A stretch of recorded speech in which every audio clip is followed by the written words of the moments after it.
Hey everyone, before we get started, if you've seen my last few videos, you've noticed at the beginning I've put out a little bit of a call to action to see if you could help me out with the racechoice.com sponsor contest.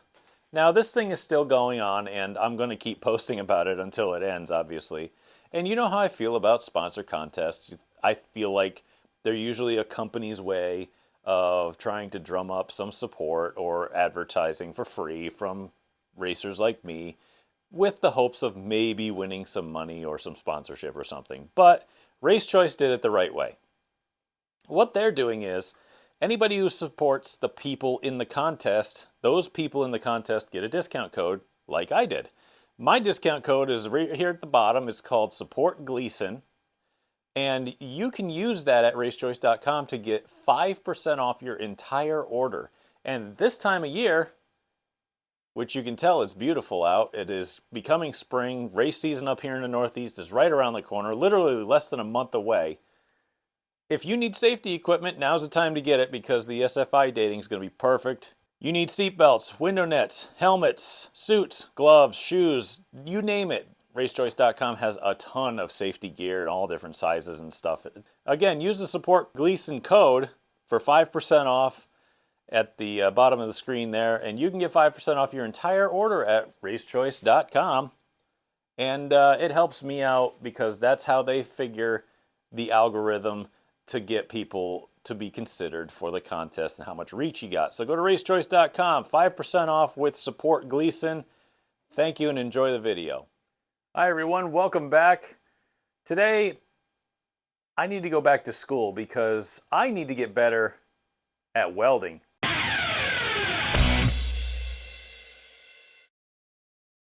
If you're new to the channel or a returning viewer or subscriber, thank you so much for watching. I greatly appreciate it. Please consider subscribing if you haven't already because I'm not in this for fame like I've told everybody. I'm just in this for a good time.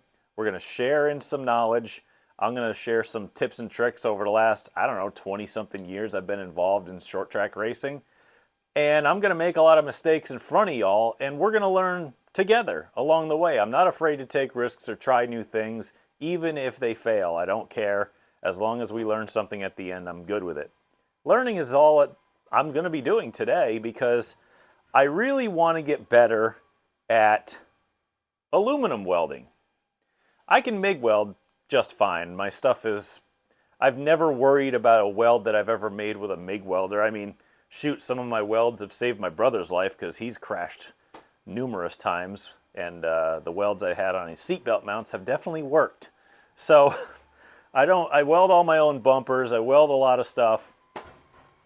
You know, I'm not really concerned about metal like steel welding, but I want to learn how to do aluminum welding, and the only thing I've got is this spool gun down here for this Harbor Freight titanium welder that I have. Now, I don't think I've done a decent job in the past, but I need to get better because I want to be able to alter or repair aluminum stuff. But there's usually radiators that I need to alter in order for me to simplify the system that I already have, or maybe in the future I can make it a little bit more fancy and put AN fittings on it instead of like regular hose clamps. Whatever the case is, I just want to get better at aluminum welding. So I'm going to hop on this, set it up for spool use. I've got a tank of pure argon back there. Maybe I'll even go learn how to TIG weld with this thing before I go out and I buy like a nicer machine or something, like an actual TIG welder with a pedal and all this other stuff. So to start, I want to learn the basics. I want to get to doing this. By the way, this is not an instructional video, okay? I am not teaching you how to do this. This is me learning. So, if you have constructive criticism or just helpful hints, that would be great. I'll listen to all of them. But again, I'm going to do things wrong. I'm going to make mistakes. But again, this is me trying to learn. So the only way to get better at stuff is to do it. And that's what we're doing. So I got a nice clean spot finally. And I started pulling this apart and I noticed a few things that kind of threw me off a little bit. Now, I'm not an expert on aluminum alloys by any stretch of the imagination. I do know, or at least I think, that the most common is like a 4043 that guys will use. Apparently, what I had was a 5050 or 5356. Also, my machine, which I plug my spool gun into, says, yeah, you can use either one, but they say use 035 wire. So whatever it is with the voltage and the wire speed or whatever settings they have in this machine, you can't really tack weld stuff like sheet metal, right? So, and I'm not using it for that sort of thing, but I do have 100% argon like it says. But I didn't have 035 wire. This is only 030.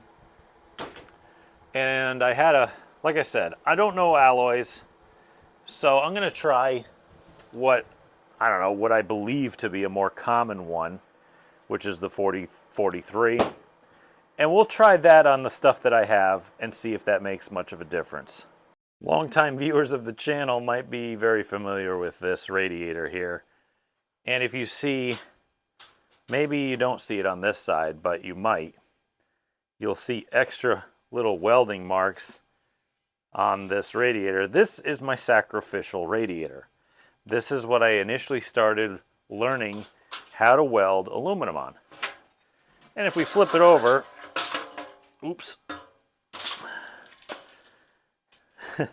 you'll see a lot of learning went on here. And a lot more over there. Now obviously all of that was done with the other type of wire, the 5356 or whatever that stuff was. I'm going to do more research on whatever the difference is in the wire. But this wire I can already tell is much lighter and very brittle to the touch. Like if I bend it too much, it'll break. So that's an interesting thing. I wonder if this is for like a mild aluminum like this, and that stuff's more for like a billet. I don't know, but I'll look it up. Trust me, I'll know the answer before the end of the video. So I'm going to take my test pieces that I cut and that are under here, and I'm going to try some butt welding, and I'm going to try like cleaning off some of this with a wire brush and putting some stuff on here and just trying to see what I can do with lap welding and all sorts of corner butts and all the different welding types. I'm going to learn something today.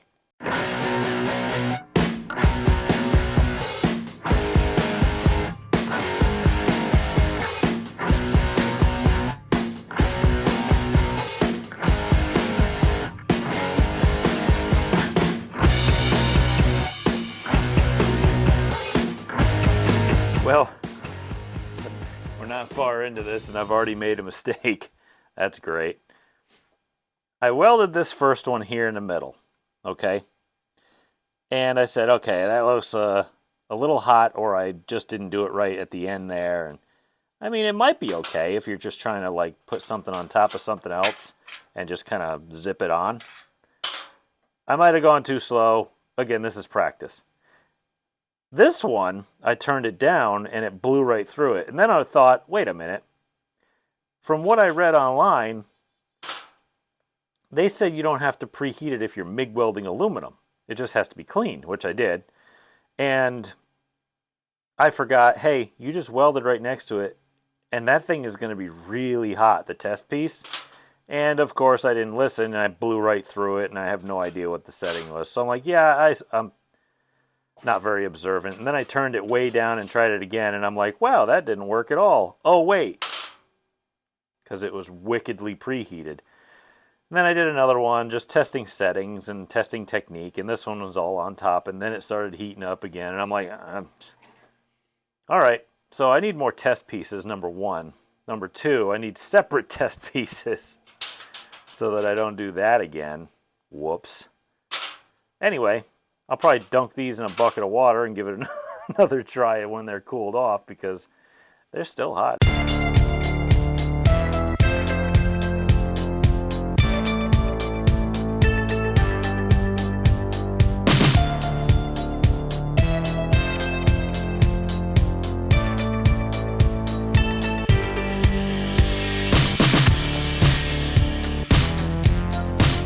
This is a completely new learning process for me because of the different alloy wire that I'm using. You can see I tried a whole bunch of different settings. Cold, hot, all sorts of stuff. Started to kind of get it. Then over here it started to look a lot better. I mean, I started here and went around this way. And then I mean, it's getting there. It's a little hot still, but man, it's really starting to get there. Like, I did some quick fill here. I had a little bit of a gap because this was the piece that had all the buildup on it, and I just kind of plonked it down. So I had to fill a couple pieces in, so it doesn't look great. But I was going to take this and see if it, like, would hold on. And this is only tacked on the back side here. Like, I only ran one little crappy bead right there, which I knew was crappy, but I didn't care. But check it out. It's not glued on. I mean, it is just welded there. I could pick the whole radiator up and it's not even bending. So that gives me a lot of hope that whatever I'm doing is penetrating and is very strong, because like I said, it's only welded here and I could pick it up from this side and it ain't going nowhere. So I'm going to keep fiddling. And I think the settings are pretty close. I just really got to bring my technique more into play here. I'm just working on that. And obviously this isn't the most fancy, expensive machine out there, but it seems to be doing a rather decent job. It's just that I got to work it out. That's all. This is all practice. Literally 10 to 20 minutes of me playing with a welder and welding aluminum for the first time in months, and with a different alloy of wire. So again, it's a completely different learning process now, because I'm used to one thing. Now it's doing something completely different. So I'm going to keep piddling with this and farting around, but I'm getting a lot more confident that I could probably make a watertight or airtight seal. And maybe I could learn a new skill. I don't know, even on a hobbyist level. Finished all my test pieces, and I'm really running out of room on the old test radiator here unless I start using the sides, but whatever. Somebody put a cap on where, or put a little plate over where the cap would be, and that's kind of what I'm looking for, but like, I'm not there. But you know what? These welds are, I wouldn't call them really good, but to be honest, they're really not bad either. I think it's a really good start. Obviously, there are some technique issues, some heat, some wire speed. I need practice. Obviously, I am not a professional. I've mentioned that many times. Oh, the mice must have gotten in here. Clever. Like I said, we're learning. And that's all we can really ask for. Not bad, but not great. I think with all of my test medium kind of exhausted, and I learned a whole lot from practicing and doing other stuff, that I might have some other stuff coming up, but I really, really want to just kind of get this video out to you guys and stay relevant still, and keep the word out about the racechoice.com sponsor contest that I keep peddling on you guys. Obviously, you know, I'm trying to help you guys save a little bit of money, but it's not a requirement for you to help me out. I'm just glad that people are watching and sharing what I do, and I'm glad to share that with you as well.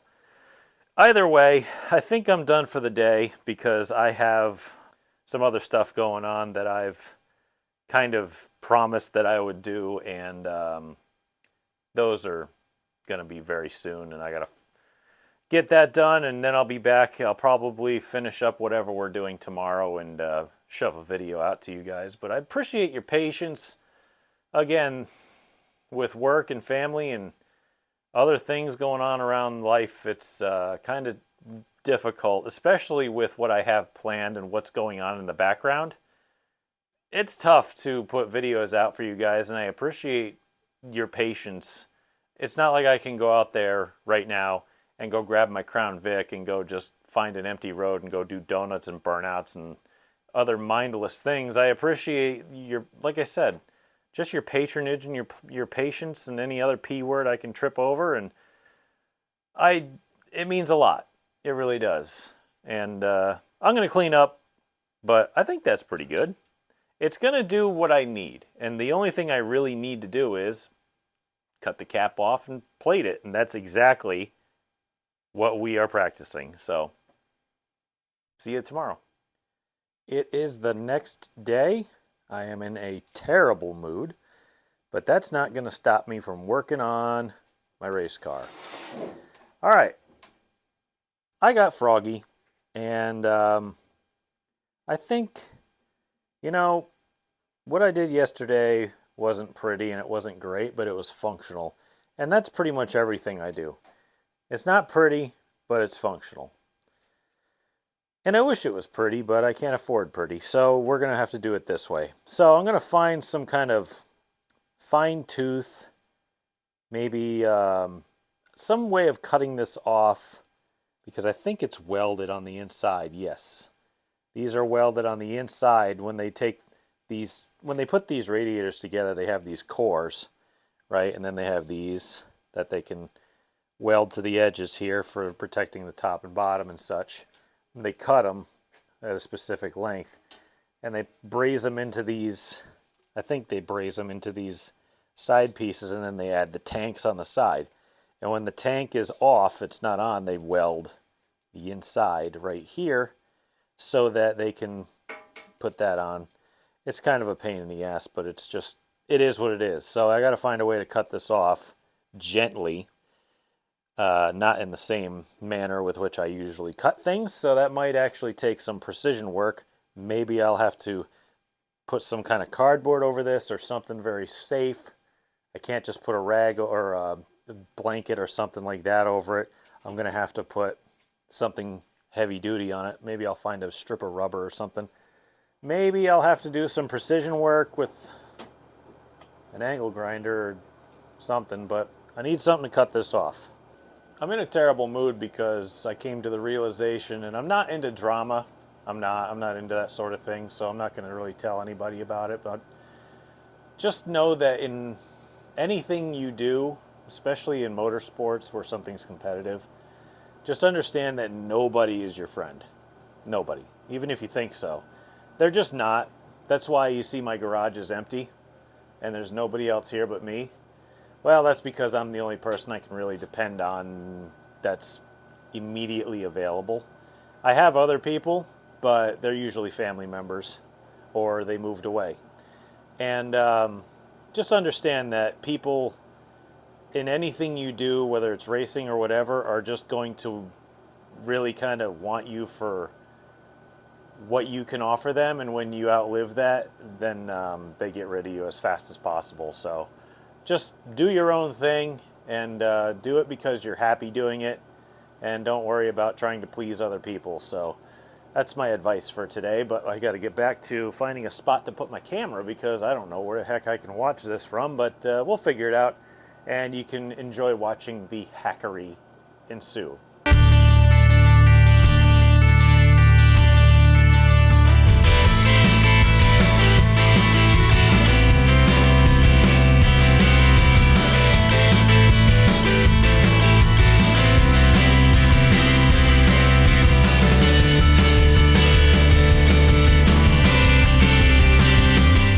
Few things wrong, and I had to cover up for them because I haven't practiced welding on the side of things. I only practiced down, and if you've ever welded on the side of something, you notice that the weld tends to move differently than you would be if you were on top of it or underneath it. Underneath welding sucks the worst no matter what you're doing. So I'll pressure test this. It's really ugly. I'm not proud of it, but if it doesn't leak, does it matter? Grandpa always said, if you're grinding your welds, you're a grinder, not a welder. I lied. My grandparents died in the 90s before I ever touched a welder. Anyway, that's on. Like I said, I think we're going to find something to pressure test this with. If you've been with me on this channel for a while, You've seen me attempt to pressure test something and explode whatever I had plugging the radiator into the roof, and that was fun. At least it didn't hit me in the face.